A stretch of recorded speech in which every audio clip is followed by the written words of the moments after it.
Canlarım, uy sharoiti shunaqa qozon-qoq tayyorlashni ko'rsataman. Bismillahirrohmanirrohim.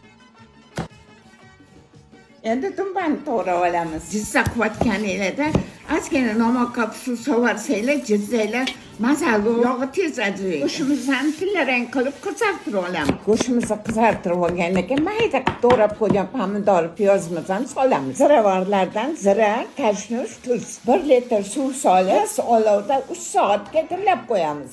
Kartoshkamizni nomoq suvga solib qo'yamiz. İçlarigacha maza kirib turadi. Go'shtimiz pishgandan keyin idishga ko'tarib olib, teydiga shirasini olamiz.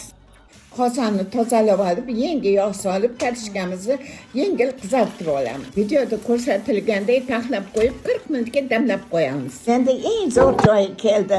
Go'shtimizni ko'tarib olamizda, olovni sal baland qilib, kartoshkani qovurib olamiz. Shunaqa qilsanglar, kartoshkanglar qisir bo'lib chiqadi, bolajonlarim. Kartoshkalarimiz qaraylar, shunaqa qarsil. Bolajonlarim, turmush o'rtog'inglar kelishli shunaqa ovqatlar qilib kutmasanglar, sizlarni ta'minlab yaxshi ko'rib ketadi. Bay, mazasini juda mazali. Ta'riflab bera olmayman.